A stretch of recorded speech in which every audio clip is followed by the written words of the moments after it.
그러면은 제101차 중앙위원회 회의를 개최합니다.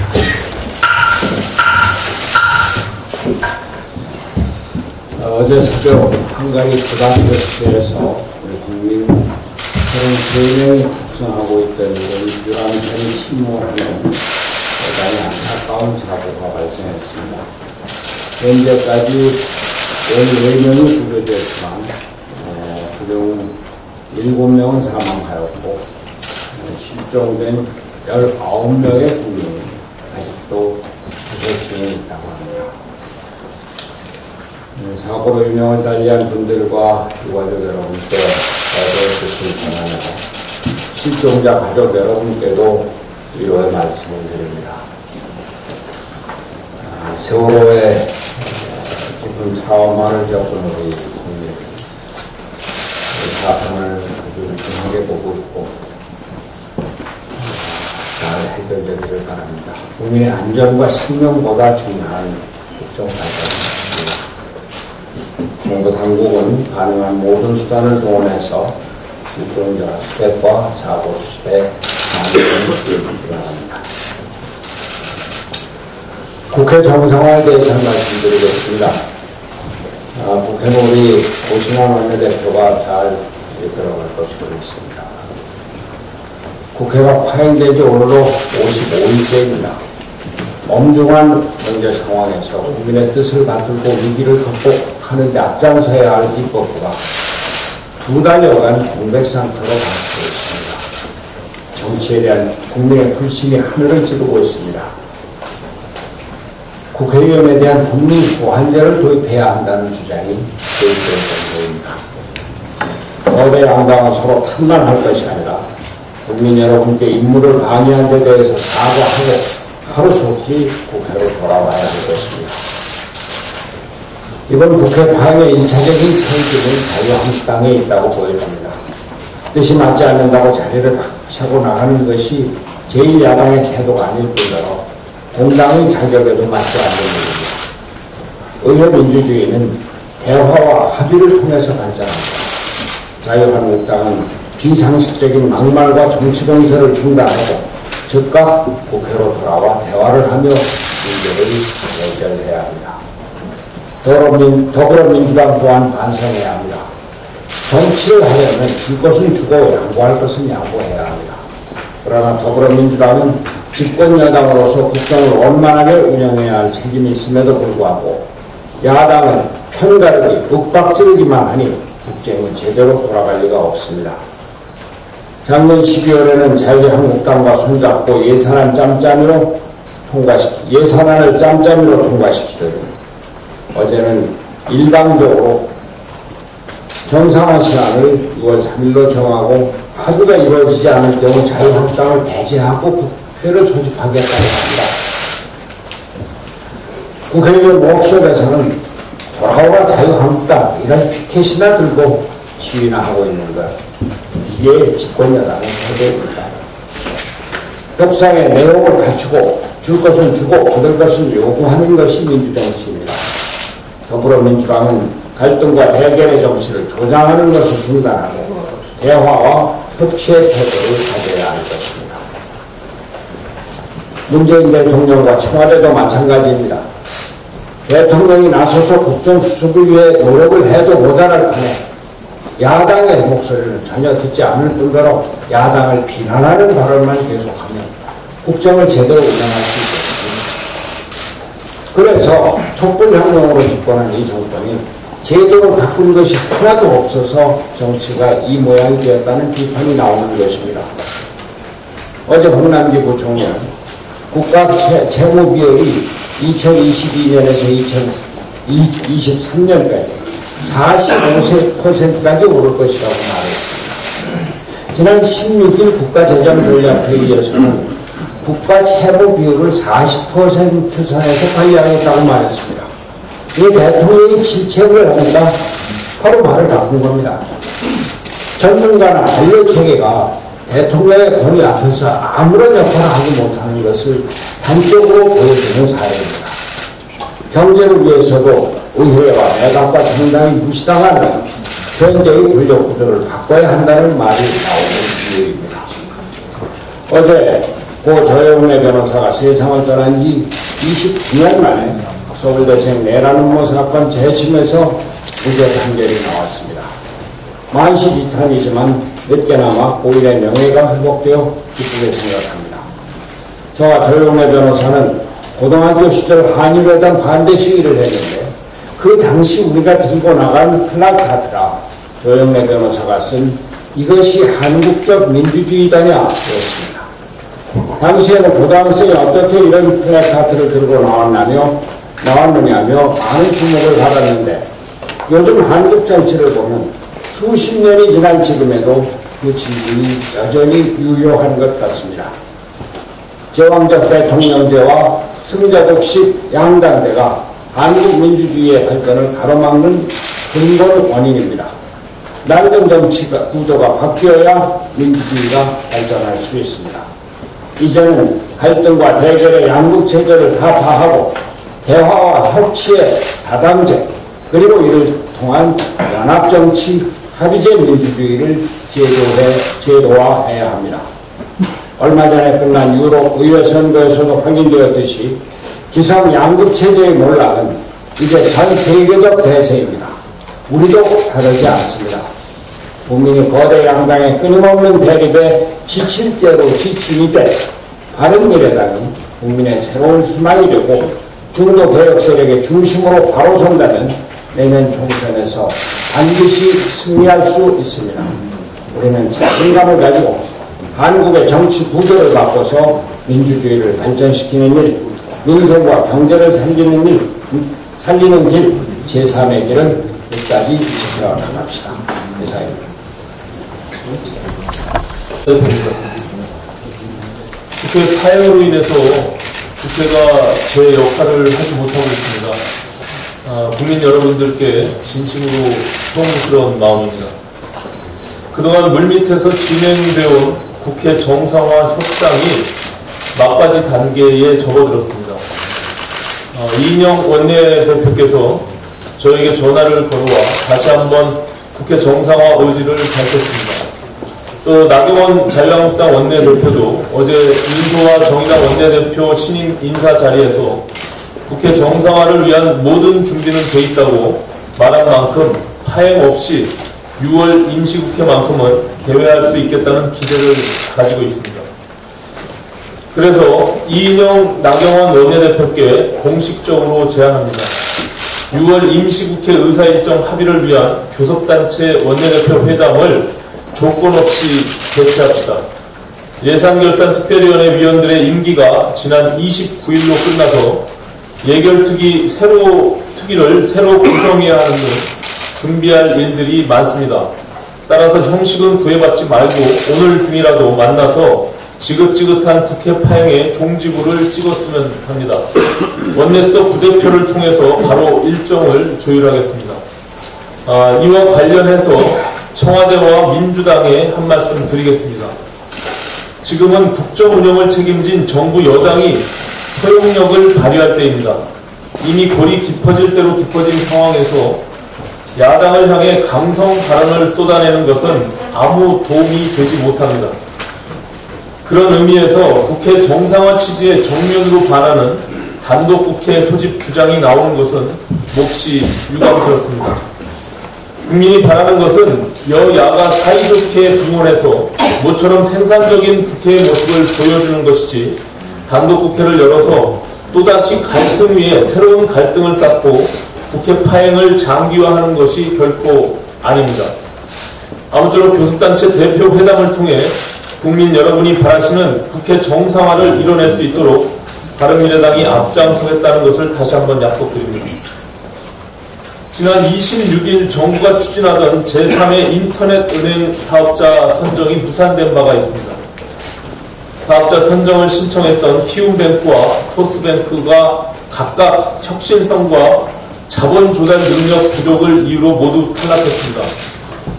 그런데 이와 관련해서 정부 여당이 문재인 정부의 재벌개혁 의지를 의심케 하는 황당한 주장을 하고 있습니다. 이번 사업자 선정 무산이 높은 진입 장벽 때문이라며 대주주 적격성을 또다시 완화하고 민간 전문가로 구성된 외부 평가위원회의 권한을 축소하는 반개혁적인 정책을 추진하겠다는 것입니다. 지난해 국회는 경제 살리기에 동참하는 차원에서 은산분리 원칙 완화라는 비판을 감수하면서까지 비금융 주력자의 대주주 지분율을 34%까지 허용하는 인터넷 전문 은행법을 통과시켜줬습니다. 그 대신 최소한의 안전장치를 위해서 최근 5년 내에 공정거래법과 금융관련법 위반, 탈세, 뇌물 등으로 벌금형 이상을 선고받은 기업들의 참여를 제한시켰습니다. 그런데 정부 여당은 지금 이 기준을 또다시 완화하고 사업자 선정 과정에서 민간 전문가들의 평가 대신 정부의 입김을 강화하자는 어처구니 없는 주장을 하고 있습니다.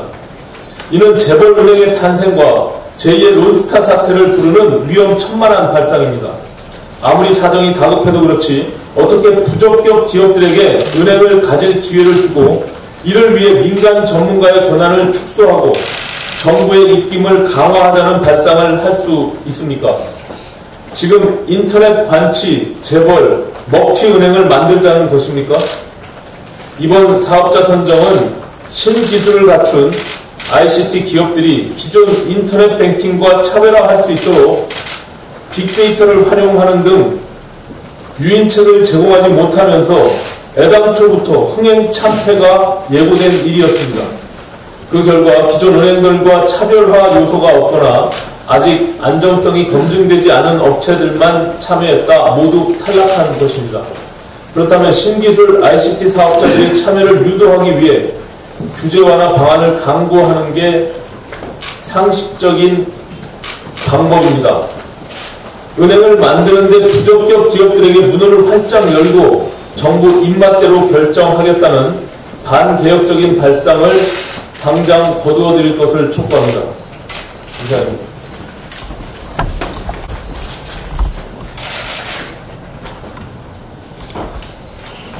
오늘은 당내 문제 한 가지 현안 이야기 정도 말씀을 드리겠습니다.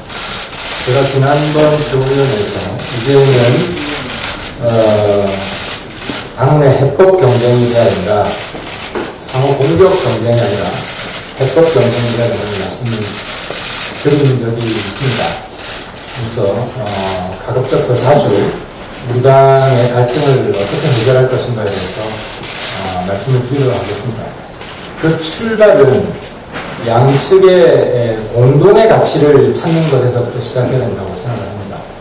우리는 지난 김관영 원내대표 사퇴 요청에서 당내 자강선언을 했습니다. 사당과 연대도 않고 통합도 안 하겠다고 선언을 했습니다. 그것은 우리 당 모두가 첫 번째로 공유하는 가치가 되었습니다. 하지만 그 이후에 그 선언이 있었음에도 불구하고 계속해서 그 선언에 대한 내부 공격이 있었는데 그런 부분이 이제 좀 자제돼야 된다고 생각합니다. 두 번째로 우리 당이 공유하는 가치가 있었습니다. 바로 합의제 민주주의입니다. 이 합의제 민주주의는 손학규 대표의 평소 지론이기도 하시고 오늘도 언급을 하셨습니다. 이 합의제 민주주의가 당 혁신의 최우선 가치가 되어야 합니다. 우리 당이 이 상태로 가다가는 총선 때까지 아무것도 할 수가 없습니다. 계속 다투기만 하다가 결국 국민의 외면으로 역사 속에서 사라지는 운명에 처할 것입니다. 이 다양한 의견들을 제대로 내부에서 타협, 절충을 못 해내고 있기 때문입니다. 그 타협과 절충을 이루어내기 위한 가장 선제적인 조건으로 우리의 공동의 가치를 확인하는 것은 그 현실적 의미가 아주 클 거라고 생각합니다. 화합은 이런 현실을 인정하고 이견을 인정하면서도 공동의 가치를 합의하는 것에서 시작할 수 있다고 생각합니다. 합의제 민주주의를 만장일치 당론으로 확정하고 합의제 민주주의를 당 내에서 제도화하는 것에서부터 우리 당의 갈등 해법이 시작되었으면 좋겠습니다. 제가 어제 워마드 폐쇄법 반사회적 혐오 사이트 규제법을 발의를 했는데 발의하고 나서도 워마드에서 정말 끔찍한 반사회적 행태를 해서 한 말씀 더 드리겠습니다. 워마드는 문재인 대통령 신체 훼손 게시물을 즉각 삭제를 해야 합니다. 어제 저희 의원실에서 방송통신심의위원회에 공문 하나를 보냈습니다. 워마드에 문재인 대통령 정말 끔찍한 신체 훼손 사진이 게시되어 있는데 수일 동안 방치되어 있습니다. 너무 잔인해서 제가 어제 이 사실을 페이스북에 올리면서도 사진을 게시하지 못했습니다. 게시해서는 안 됐습니다. 링크도 걸지 못했습니다. 걸 수 없었습니다. 걸어서는 안 됐습니다. 하지만 이 게시물을 수천 명이 보고 있고 이미 봤고 댓글도 많이 달리고 있습니다. 최종근 하사에 대한 워마드의 조롱이 언론에 보도돼 국민께 충격을 주었는데 이 최종근 하사 문제도 워마드는 더 그 조롱을 확대하고 있습니다. 최 하사 본인뿐만 아니라 유가족과 동료인 해군 전체에 대한 비하와 조롱으로 계속 이어지고 있습니다. 워마드는 그 형태를 보면 온라인 IS입니다. 테러 집단입니다. 온라인으로 자행되는 테러도 막아야 됩니다. 워마드 때문에 피해를 입은 사람이 많습니다. 나체 합성 사진으로 고통을 받는 사람들도 많고요. 정신병원 치료를 받았다는 사람도 있습니다. 이 워마드 같은 극단적 혐오 사이트 규제에 동료 원인들도 적극 동참해 주길 간곡히 한 가지만 더 말씀드리겠습니다. 어제 오늘 북한 내부에 또 다른 충격적인 보도가 이어지고 있습니다. 숙청 소식입니다. 대남 협상, 대미 협상 라인이 대거 숙청되었다는 소식입니다. 제가 이 이름을 일일이 거명하지는 않겠습니다. 요지는 그렇습니다. 일부는 총살되었고 일부는 살아서 돌아올 수 없다는 정치범 수용소로 끌려갔고 일부는 지방에 유배되어서 강제노동을 당하고 있다는 사실입니다. 저는 이 보도가 진정 오보이기를 바랍니다.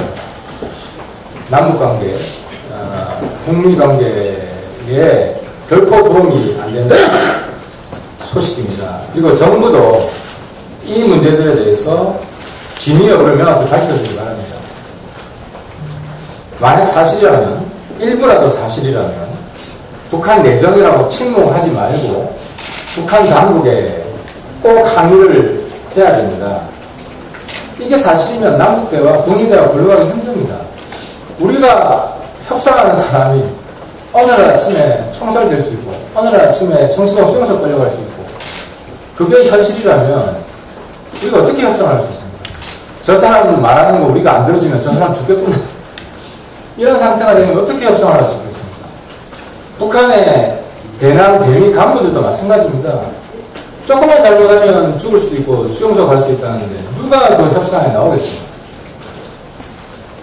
때문에 저는 정말 이 소식이 오보이기를 바라고 이 소식은 김정은 위원장이 정상국가를 지향한다.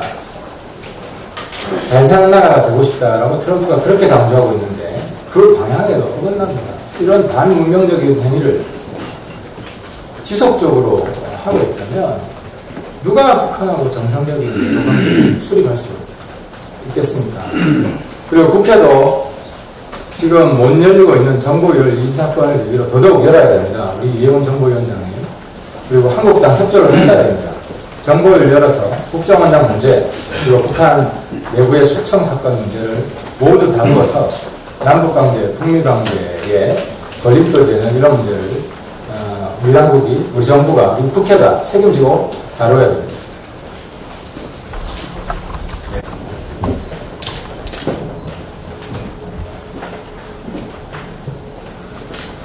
네, 28일자 세계일보의 보도에 따르면 통일부 당국자가 기자간담회에서 북한 매체의 인터넷 접속 차단을 해제하는 방안을 검토 중이라고 발언했다고 합니다. 비교적 객관적 사실을 전달하는 북한 매체 접근은 해지하는 것이 바람직하다는 의견이 모이고 있다라고 발언해서 보도되었습니다. 노동신문과 조선중앙통신이 용어와 톤이 비교적 정제되어 있다는 이유로 검토되고 있다면 이것 또한 지금까지의 정부의 방침과 모순입니다.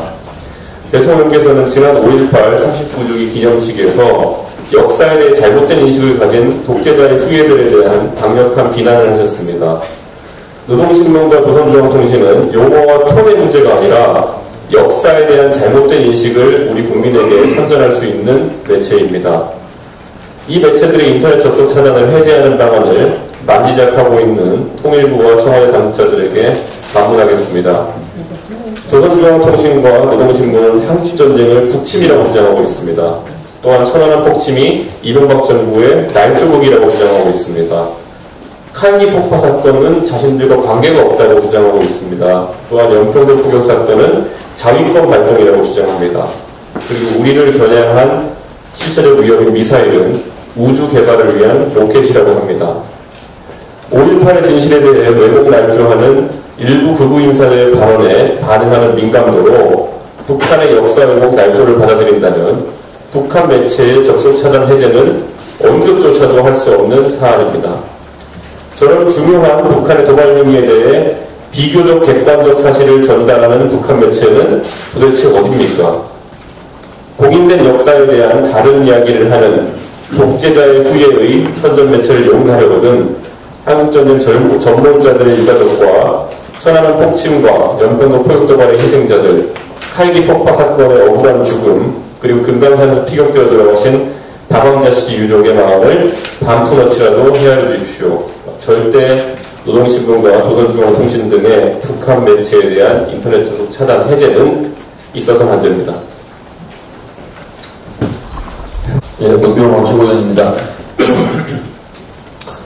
가슴 아픈 사고가 또 발생했습니다. 헝가리 유람선 사고로 숨지거나 실종된 분들의 가족들께 심심한 위로의 말씀을 드립니다. 정부는 실종자 구조에 총력을 기울여 줄 것을 바랍니다. 실종자들이 한시라도 빨리 가족의 품으로 돌아올 수 있기를 간절히 바랍니다. 지금 우리 당은 분열과 내용으로 옹사를 앓고 있습니다. 당에서 나오는 대표적인 목소리가 사퇴하라, 징계하라 이런 것입니다. 왜 이리 싸우는 것입니까? 모두들 당을 살리기 위해서, 당의 지지도를 높이기 위해서일 것입니다. 그런데 서로 상대방을 헐뜯고 싸운다고 당이 살아나고 당 지지도가 높아질까요? 아닐 것입니다. 우리 당의 경쟁력만 떨어뜨릴 것입니다. 이런 분열과 갈등이 더 증폭되면 당은 파국으로 치닫고 분당으로까지 갈지도 모릅니다. 그러면 모두가 패자가 될 것입니다. 우리가 패자가 되는 것도 견디기 어렵지만 우리가 패자가 됨으로써 대한민국의 정치가 후퇴하는 것이 더 견디기 힘듭니다. 우리 당은 다른 당에 비하여 많은 강점을 갖고 있습니다. 지난 대선에서 전국적으로 고르게 28.2%의 득표율을 얻어본 경험이 있는 검증된 정당입니다. 안철수, 유승민이라는 유력한 대권 주자가 있습니다. 안철수 전 대표는 깨끗함과 미래 상징에서 앞서 있고, 유승민 전 대표는 합리적 개혁주의자, 경제 전문가로서 인정받고 있습니다. 손학규 대표는 경륜과 포용력에서 대한민국을 대표하는 정치 원로입니다. 여기에 오신환 원내대표, 하태경 의원, 이준석, 김수민, 최이배 최고위원 등 미래형 젊은 지도자들이 있습니다. 당원들의 숫자도 38만 명으로 적은 숫자가 아닙니다. 내년 총선은 기득권 양당에 대한 심판 프레임이 작동될 가능성이 높아서 다른 어느 때보다도 제3지대의 공간이 넓을 것으로 전망되고 있습니다. 우리 당이 힘을 모아 제3지대에서 튼튼한 그릇을 잘 만들면 내년 총선에서 큰 승리를 담아낼 수 있습니다. 왜 튼튼한 그릇을 만들려고 하지 않고 그릇을 깨뜨릴 국민을 하는지 모르겠습니다. 왜 뺄셈 정치에 빠져 있는지 모르겠습니다. 우선 손학규, 안철수, 유승민 세 분이 파업하는 모습을 보여야 합니다. 그것이 당을 살리는 첫걸음입니다. 손학규 대표님, 유승민 전 대표님께서 하루속히 만나실 것을 당원들의 이름으로 요구합니다.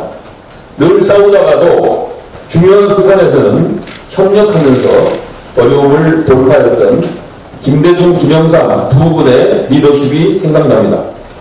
지금 싸움의 한복판에 있는 모든 분들도 이제 한 발씩 물러서서 뒤를 되돌아볼 때입니다. 이왕 시작한 싸움이니 이겨야겠다는 집착에서 벗어납시다. 우리는 개혁, 화합, 자강의 정신으로 모두가 승리하는 길을 개척해야 할 것입니다. 우리는 모두 동지입니다. 감사합니다. 정책위의장 최이배입니다. 어제 여당과 국민당국은 제3 인터넷 전문은행 관련 대책을 논의하는 긴급 당정 협의를 가졌습니다. 당정 협의 직후 여당은 인터넷 전문은행의 진입 장벽이 높다라며 공정거래법 위반 자격 제한 기간을 줄이는 등 대주주 적격성 심사를 완화하고 외부평가위원회를 교체하는 등의 방안을 검토하겠다고 했습니다. 정부가 여당에게 묻겠습니다. 함량 미달의 사업자와 불법을 저지른 사업자에게 은행을 맡기는 것이 문재인 정부가 말하는 혁신성장입니까? 작년 인터넷 전문은행 특례법 제정 시 우려한 바가 현실이 되고 있습니다. 인터넷 전문은행의 대주주 자격 요건들을 시행령에 백지 위임하게 될 경우 정부 마음먹기에 따라 두 적격자에게 은행의 대주주 문을 열어줄 수 있다는 것입니다. 정말 정부와 여당이 경제 민주화와 재벌 개혁에 의지가 있다면 대주주 적격성 심사를 완화해서는 안 될 것이고 성과에 사로잡혀 무리한 인가를 추진해서는 안 될 것입니다. 혁신성장이 꼼수성장으로 변질되지 않도록 인터넷 전문은행 사업자 선정에 보다 신중을 기해 주실 것을 부탁드립니다. 5월 가정의 달의 마지막 날입니다. 가족이 함께 행복한 웃음을 지어도 모자란 이때에 작년 말 사회를 충격에 빠뜨린 강서구 가정폭력 살인사건부터 며칠 전 발생한 가정폭력 피해자 자살 사건까지 여전히 가정폭력 사건은 끊이지 않고 있습니다. 엊그제 저는 여성과 아이가 안전한 나라를 만들고자 가정폭력 처벌법 개정안을 냈습니다. 가해자의 격리, 접근 금지 등 긴급 임시조치 위반에 대한 제재를 강화하고 경찰의 미흡한 초동조치의 주 원인이었던 반사불벌죄를 폐지하고 가해자에 대해서는 반드시 상담이나 치료 프로그램을 받게 하는 내용을 담았습니다. 가정폭력에 신임하는 피해자가 줄 수 있도록 한시라도 빨리 통과를 시켜야 합니다. 거대 양당은 조속히 국회를 정상화해 협조해서 여성과 아이가 안전한 나라를 만드는 데 동참해 주시기 바랍니다. 이상입니다. 예, 끝냈습니까? 그러면 회의를 비공개로 전환하겠습니다.